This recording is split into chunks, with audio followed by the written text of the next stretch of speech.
And his ride or die, Dominic Cummings, that's dead. Ride or die. Ride or die to release. Well, he's definitely riding, testing his eyesight. Mate, what's the point? Who needs to see a castle to know they can see? Do you know what I mean? Just Dumbass. Google it. I don't understand. That's why I was calling him dumb. And welcome to CTMC's Girls Who Chat About podcast. I'm Zed. And I'm Ali. We are two women of colour who tell stories. We also talk about current events and issues facing people in today's society. Enjoy this episode. Okay, welcome to part 3 of a perspectives about race. A collection Collection of perspectives about race. It's been a long lockdown, guys. It's been a long, but we're coming out of it. Yes, we are. This time. Ali no longer sounds like she's on a computer. Because I'm actually here in the flesh. I am corona free. I am COVID free. You always work. I continue to be COVID free. God blessing. Hallelujah. Hallelujah. And the bars are opening, so I am a happy bunny. It's July. I can actually meet people in a my public setting and not worry about the police coming and dispersing. That's the word. Dispersing. My God. Telling us to move on. That is my fear. Being told to move on. That's one of my biggest fears. Really? No, it's not. In this world we live in. It's not. My gosh. I mean, we sound so chirpy. I think it's just because we haven't seen each other in the flesh for a very long time. Very long time. But the subject matter is serious. It but is I think still serious. It's serious, but at the same time, you know when it starts feeling a bit unreal. And I think this lockdown, for me especially, I go through real periods of seriousness, and then I have to just laugh about it. I have to have lighter moments, otherwise I can't cope. I think as well during this period, I definitely feel like I have counted my blessings. I was saying to you the other day as well, like I just feel like I've changed so much as a person I didn't think I would change.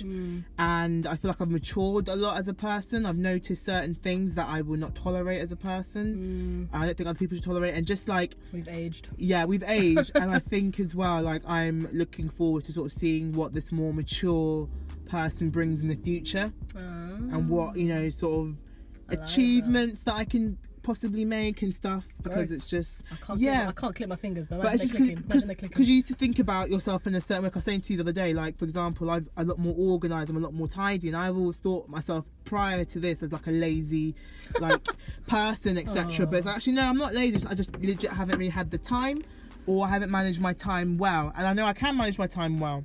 So certain things that I've been putting off because we've been forced to kind of reflect, haven't we? Yeah.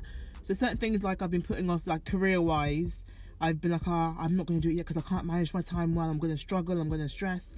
I probably will still, but I know I can. If I can make it through a pandemic, I can get through a bit of career progression or retraining. That's the mindset. I like that, and I think that's quite. I think lockdown has forced all of us to reflect. Like, even if you don't want to. Even if you don't want to reflect, you've been black mirrored. I am. So you're reflecting. Okay, yeah, we had to open the windows. My gosh, I think our heated this debate, it was our passion. It turned into a bit of like Saw. You know, like Saw with that bit where she's in the brazen bull. I stopped. What? I stopped. All the Saw films are one film. I can't remember which one it was, but it's the one where he lied about being a victim of Jigsaw, and then Tutu's Jigsaw like So he actually kidnapped him, and then he became a victim of Jigsaw, and then everyone who was involved with the lie, because the man had a book deal, he was on television, actually making the most money, saying I was a victim of Jigsaw, and he's saying, I've got these scars. He had fake scars put on. From the supposed puzzle he had to fix, and Tutu's at the end of it, Jokes as well, you said you did this in your book, you can actually do it now. Oh, wow. But your wife is in trouble. And he failed, and unfortunately his wife, which pissed off because his wife didn't do anything, she didn't know, she was just supporting him. So his wife ended up being killed because every time he failed a task. Oh, whoops. That's alright. I don't know which Saw it is. I don't think anyone's watching Saw. And to be honest, Saw's finished ages That's ago. not the material I'm watching these days. I think we're all watching comedies and true crime. Survival. I'm still watching true crime, still finding new crime. I recommend For My Man. You need to watch For My Man. It's just nonsense women do, and men, for their partners. It's so good. Okay. It's all on YouTube, and it's just shocking, some of the crimes. It's just like, you think, I would never do that, and then I'm assuming these people would never. There's background noise. We put the windows down. It got very hot. It is what it is. It's summer, but we can't enjoy summer. Yeah. This has the very pink sleeves. I was admiring it. It's very nice hot pink. I know, but She looks like she's flying. Anyway. The breeze The got window's her. open, I need to relax. But you're going off a tangent. Yeah, a reflection, not Saw. Oh, why is that case with Saw? What happened? You were talking about Saw. But what was your reflection? I went Black Mirror. Windows?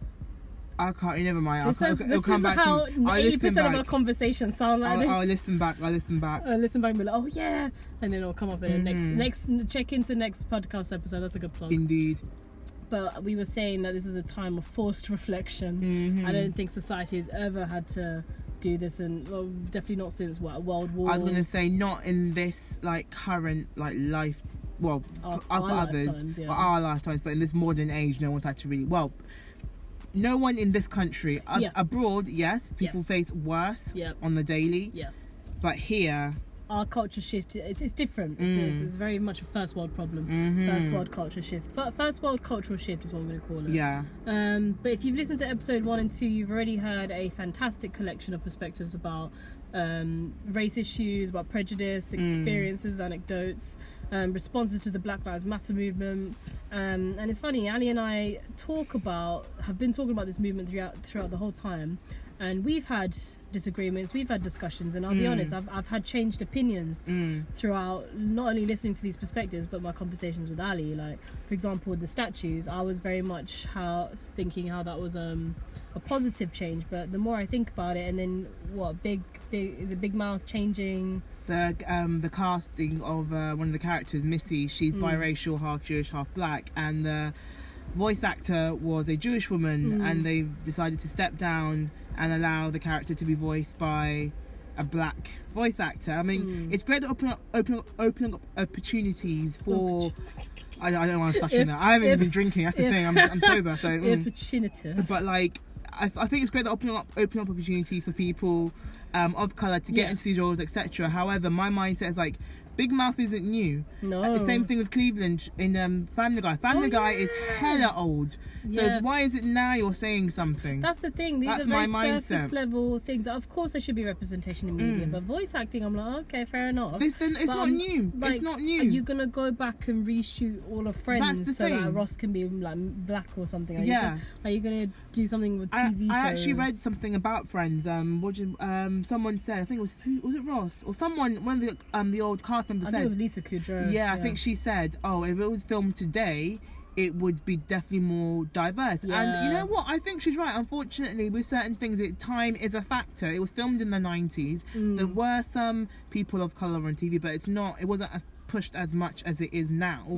So I'm not going to be like, I'm never watching Friends again, it isn't diverse enough, blah, that already has come up as problematic. There are problematic things, but again, the good thing is we're noticing it is problematic. We're not blindly watching it and being like, oh, it's hilarious. It's not suddenly going to be wiped off Comedy Exactly, Central. we're watching it. That's the thing. That's why I'm just sort of like, when they're sort of they're our police, I'm sorry. We are in the ghetto, so that's why there is police. We're in the ghetto. No, South London. But like with certain people, where certain shows being removed, like comedies and stuff. I mean, to be honest, I don't find those comedies in general, the one that have been removed for like blackface stuff, I've never found them funny. But I'm like, I find the whole sort of removing and erasing of things, I find it quite patronising, because for me, I'm just sort of seeing it as like, oh, well, you can't complain anymore because we got rid of it. That's how I'm sort of seeing it. It's like, oh, we can't say anything now because we got rid of it. Like, it feels the same as a whitewash, doesn't it? Just stop complaining. Literally, stop complaining. It's no longer on Netflix. Stop complaining. No one can watch it anymore. It's like, don't get rid of it, but acknowledge that it is problematic. Acknowledge there is an issue, and let people educate themselves on it. Like, you know, with the Friends thing, taking it out. You know, for example, the character of Ross in Friends, he was very problematic as a man in the show, but now I'm just like watching, I'm like, yeah, this is not good behaviour. I've educated myself because it's still there. It's not because we're removing it because of his sexist attitude. And do you know what I mean? Yeah, because actually it is telling of history, and it is telling of the attitudes, and it's actually more educational to look back. And it's like looking at minstrels and blackface being accepted. We know it's wrong, so people ain't gonna do it. There's no other shows like that. No one's still. Well, there are them YouTubers, but that's a whole other kettle of fish. That's another episode. Stay tuned. Oh, we ain't got time. Not today. But with that, so the whole statue thing, I just think it's very surface level, like you said, because I'm just okay. You've taken the statues down. What next?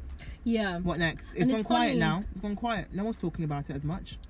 Because all the statues are down. Yeah. Okay. They can't protected. They can't complain anymore. The statues are down. It's like, that's how I see it. I find it a bit patronising personally. And I think it's a shame because I really I'm really into symbolism, and I understand the symbolism of taking down the statues. That was my first argument. Like, I do think it's a step, but now hearing all these other surface level things, I can understand why it's frustrating. I can only imagine how frustrating it is as a black person to see all this and be like, well, actually, there's other what's issues. that going to do? I want to be able to apply for a job and not worry my last name is going to, you know, make the person not want to interview me. That's stuff like that. That's what I'm focused on. And that makes me so sad. Take a statue down. Ethnic name. Do you know what I mean? Sounds good. Take statue down. Okay, but then in all due respect, then all statues pre wherever.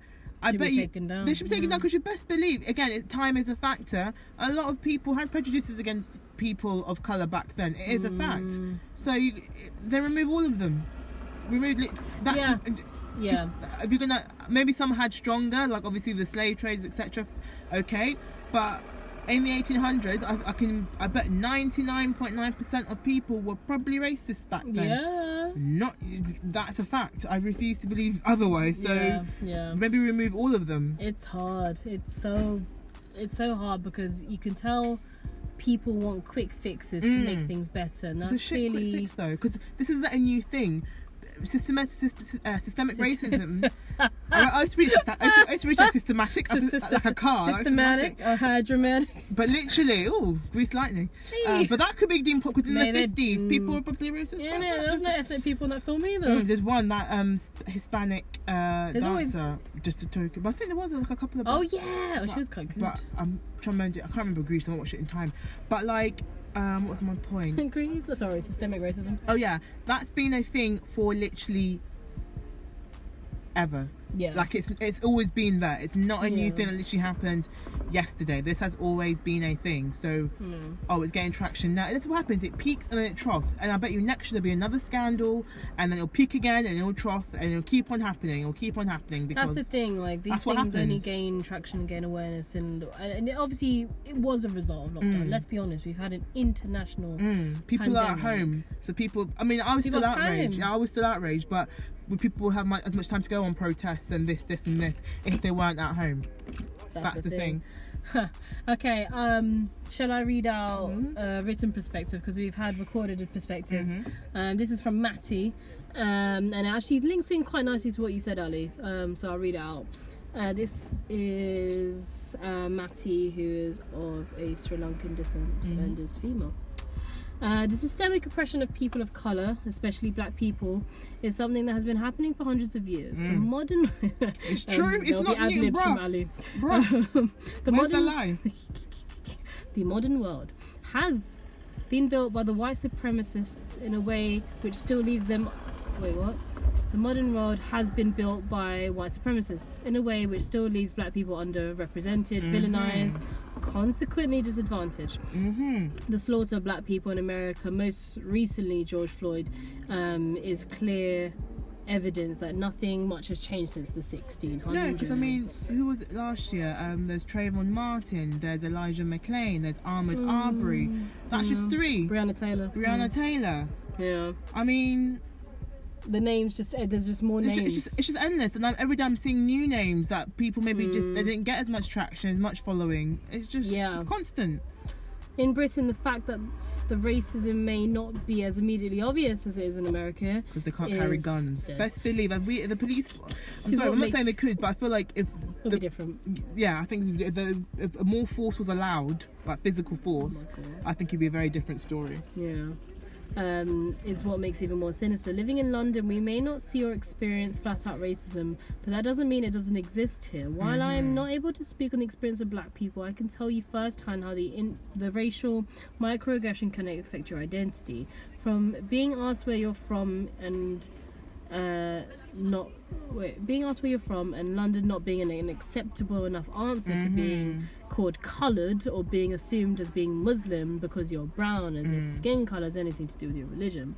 In the workplace, being of colour often is either subtly ostracized. So sorry. Why did I say subtly? Terribly. I'm so upset at your reading right now, but I'm keeping quiet. Rude. Ostracized. I could have said.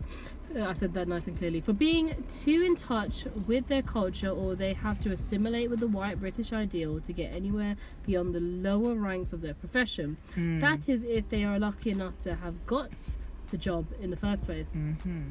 Taking the legal profession as an example, only 3% of the lawyers in the UK are black, but black students make up 10% of the first year law students. Also, over the last 3 years, only 11 of the 194 UK black students were admitted to Oxford Law. Contrast this with 394 white students who were offered a place. The judiciary in the Supreme Court is all white. We as a community really need to question why this is.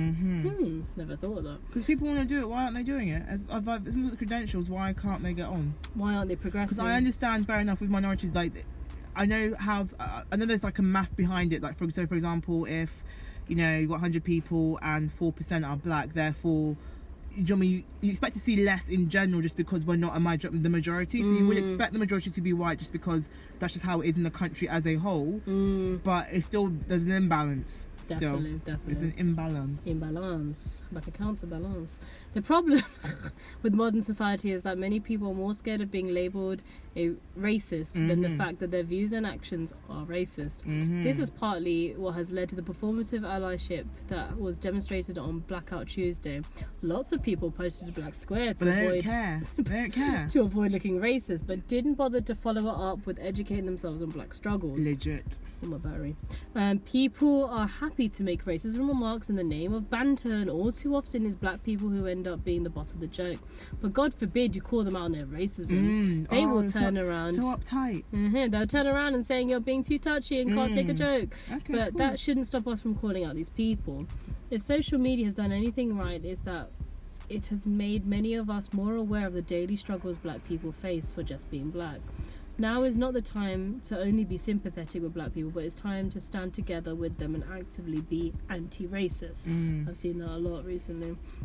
Educate yourself on systemic racism and really think about what you can do in your daily lives to actively support the Black Lives Matter movement. Personally, I think this begins with electing people who best represent interests in all our communities. Only if I could click, can you click? Like they're doing like poetry slams. Oh no, my fingers. God damn, we're useless. Only 10% of the MPs. Now you just look like lobster lady. Yeah, you just look like lobster gal. Sebastian, like under the sea. I've never been able to click my fingers ever. Okay, you focus on that. Only 10%. Oh yeah, mine are like mint berry. I'm doing orange, I think, but I might get a chance. Only 10% of the MPs elected in December 2019 were non-white. And then look at the ones they've got though. Useless. The ones who don't even care about people. The ones that are getting called Uncle Toms and whatnot. All but one of the UK Prime Minister since 1937 went to Oxford.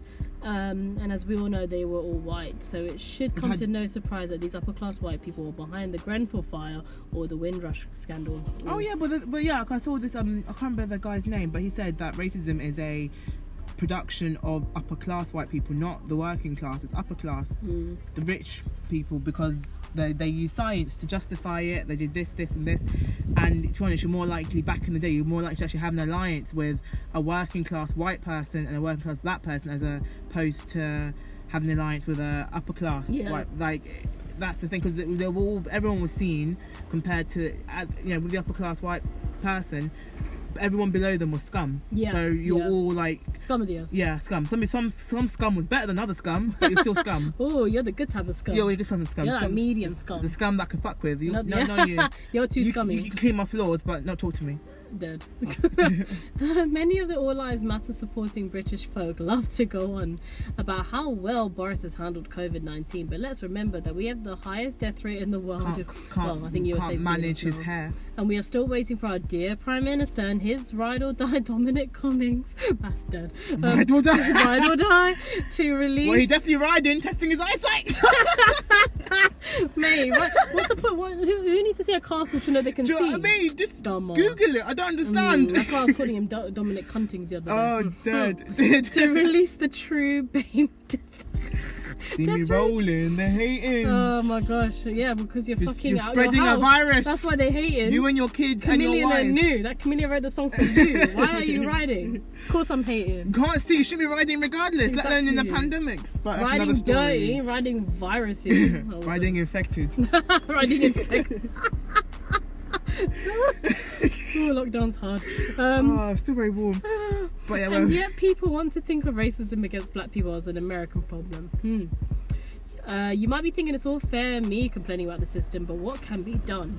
Read about systemic racism, accept your white privilege, or if you're of South Asian background, like myself, accept your model minority privilege. Very true. Sign petitions, write to your MPs, go to Black Lives Matter protests if you can. Next time there's a general election, vote. There's lots of exclamation marks. Check up on your black friends, support black owned businesses, and for fuck's sake, call out the people who make racist remarks and or microaggressions.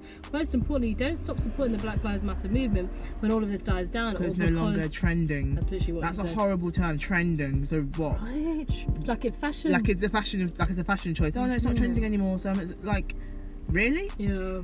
Most importantly, don't stop supporting the Black Lives Matter movement when all of this dies down, because it's no longer convenient or sensational. It ruins your timeline. Make anti-racism second nature, because the slaughter and oppression of our black friends has gone on for far too long. That is Matty. No, it's brilliant what she said, and it's very accurate, and I agree 100%. Like, the people say, oh, it's not as bad in the UK. It's because the UK has a history of it, but the history isn't as... It's all bad, but in America, like, they are known for like their Jim Crow era, the lynchings, literally like that is a strong part of American history. So that's why everyone associates America racism. But England isn't innocent either. They were part of the slave trade. They were part of all of it. We don't learn. Was it no blacks, no Irish, no dogs. We've all heard of that. The Windrush. You couldn't get a good place. Literally, when they first came to the I think I saw a T-shirt. About more blacks, more Irish, more dogs. And that was kind of lit. When they first came to the UK, a lot of people who came on the Windrush, their sort of first accommodation was an old bomb shelter. They couldn't get accommodation. They were turned away from that, and the landlords could do that. Like, so it's not like England is innocent at all. It's not innocent at all. No. But because it's not it is in the history books, but not on the level of America. Like America, like their history. America's more extreme. It's extreme and it's shocking, because some of the stories I've read and reading up, I don't say too much because it gets very graphic, particularly with the violence. It's just like. And it wasn't that long ago. It's not even been 100 years since all these crimes. It's not been 100 years. There's people living today that was about during those days. Yeah, maybe kids during the days. Some people took kids to frigging lynchings and stuff. These kids are now adults. Do you know what I mean? So it's just, that's why people think, oh, it's not that bad. It's not. You're not seeing the news like, oh, so and so was killed by a police officer and stuff. But but like, no, it's just a different type thing. Yeah. It's more subtle, and if anything, more sneaky. Like, I think it says a lot about culture. British culture is very much about stiff upper lip, sweep things under the rug. Americans are a bit more very loud. I don't like your kind. Exactly. Why are you dark? Literally, get off my doorstep. Legit. That's my rifle's here. Legit. Like, it's just different. Get my gun out. I saw I think I saw a bit of a documentary. I read up on it, and I saw Malcolm X actually did come to Manchester and commented on the race issues there, and how he could sense it was a different type and a different energy would be needed for Britain, but he understood and was educated about how race issues do exist here. So because in Malcolm X people won't necessarily come and say the N-word to your face and threaten to shoot you, but giving looks, moving away, grabbing hold of your back, little things like that. And that's definitely come up in episodes 1 and 2 of a collection of perspectives about race. We've heard more than one person, especially black males, talk about their anecdotes and experiences of people challenging why the N-word is an issue, and I think it's an issue. I don't think anyone should use it regardless of their race. I think, because for me, you're using it in music, blah blah blah, but then the argument's gonna be like, well, if you can use it, then everyone else should use it because it's been used in the song, blah blah. And I get it, reclaiming it, but I just think it's just horrible, because it's just representative of a time that it was used with so much venom and hate. I don't care if it's in music or not. No one should be using it regardless. Like, I'm not going to call someone, a friend of mine. And that's hard because it's so widely used now. But I do think there's a negative. The negative connotations still exist. That's the thing. The negative connotations still exist. And my old colleague, actually, is actually my line manager. He's releasing a stream of YouTube videos, and his username is ALT 100, and he's releasing all these videos, and he does talk about using the N-word and whether even black people should use it I don't anymore. think because I'd say check out his video. because people are always going to be like, well, if black people are doing it, therefore we can do it. That's how I feel. It's normalization. People are always isn't going it? to use an argument against us. I mean, for example, people saying things like, oh, black on black crime, why is it an issue? Because black people kill each other already. That's the thing. So I don't want to have anyone to have a reason, because like, if I'm not using it, you shouldn't fucking be using it. That's how I see. So like, that's the thing. yeah, I think we've got another Oh yes, another written perspective from anonymous from an anonymous person who wanted to who is writing. a white female. female millennial. No. Trying to find it. I've just lost it again. It's okay, Aline or something. Okay, no, because I was just distracted by everything because my phone popping off. Your phone popping off. It's popping off today. More people are hollering now than they ever did before. That's the thing. Interesting, isn't it? Where is it? It's right there because the picture changed from food to this. Oh, the WhatsApp chat. Right. Anyway, this anonymous contributor wrote, the fact that the topic of race has come to the forefront in recent times is concerning when you consider how it has come to light. It's true, because it's always a violent act that people start questioning. It's not like, extreme. It's always like, why has a guy had to die for people to question it and have an issue? That's the thing. Why do dead bodies have why does that have to suddenly get notification? I would say if anything positive at all could come out of the recent tragedies, it is that there is now more action being taken to raise awareness of the prejudices that black people encounter and do to educate others. It's hard to believe in 2020 there is still a gap between the races in terms of education, career opportunities and financial successes and many more. The question is, a lot of people, if you say something, they're like, oh no, it's all fine. They basically think because like people of colour can go anywhere, essentially get any job they did want, because there's nothing physically stopping me to go and get a job, but there's because the barriers are hidden. That's why. Because the barriers are hidden and they're not obvious. Like, oh, it's fine. And that's the thing. These things can't be identified on paper. Yeah. Like, it's actually just the human level of who is interviewing you, or who's reading your surname. That's the thing. Like, for example, if I apply for a job, I can't go and say you didn't let me interview me because of my last name, because I have no proof of that. Yeah, exactly. It's just me. It's just I have no proof. No, but as a person of colour and someone that's black, with a very like ethnic name. It's an ethnic. My first name isn't, but my last name is. Ethnic. So So I can't, because I remember I was doing recruitment. I applied for tons of jobs, and maybe it was like an issue regarding I don't have much experience, but they'll graduate jobs I applied for as well, and maybe there was a high volume, perhaps. I don't know. There's so many things that you can't help but just think, is it because of this? Yeah, maybe if my last name was Smith or Jones, would it? Roberts. It is evident that a lot of difficult conversations are being had at the moment, but there is also a sense of people feeling unsure of what is appropriate to say or how much they should say. This then results in people that want to talk about it, which I do get. Some people do feel uncomfortable because they don't want to say something and risk appearing a certain way. But there's nothing wrong with wanting to educate yourself. I wouldn't mind a question, because then I'm like, okay, you know what, you're trying to educate yourself. I appreciate that, rather than just remaining ignorant. Yeah. Like for example, it's not the same thing, but like regarding transgender issues, maybe LGBT, I'm aware, but there's still some things I do need to learn. Yeah. So I have no qualms. I do think it's qualms, but qualms. It's okay. I have no qualms asking someone who does identify in that bracket just to educate myself, because I don't know. So I'd rather ask something and maybe risk coming across as ignorant, but I'd rather be learning. Appreciate that I'm trying to learn. I'm not. That's the thing. I respect so much more a person that's trying to learn than that's just defending their perspective. Yeah. I think it's important to listen and to educate yourself and to share your view and possibly challenge on it. Difficult conversations may be had. I think this is going to be a learning curve for many, I agree, and hopefully for many it will result in greater empathy and understanding for them.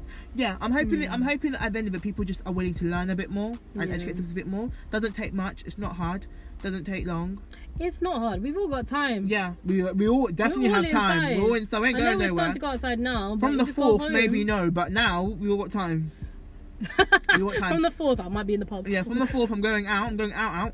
But when I get home, I can you still got 3 days. You've got 3 days till then. Educate yourself. It's July the 1st. I'll post this on the 2nd.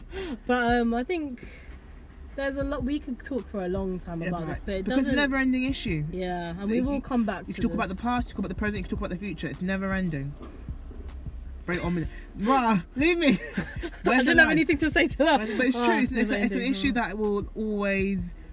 It's like it's just never ending. Until all the races mix and we're all beige with green eyes. Like in that South Park episode where literally they're all like the same. And all the languages the mix. goobacks, and it's just like it's a slur. Like, you can't call them goobacks, and it's just like. Very good episode. But it's an interesting episode. Yeah.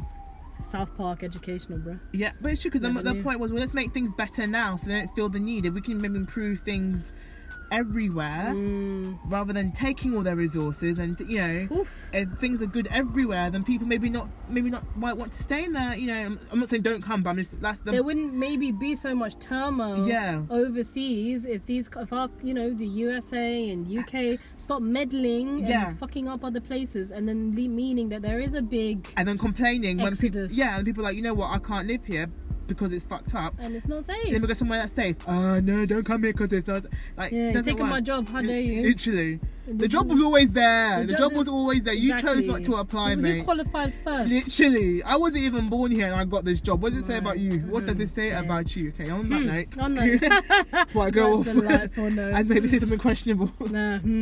Well, many perspectives about race. Many perspectives. I want some ciabatta now.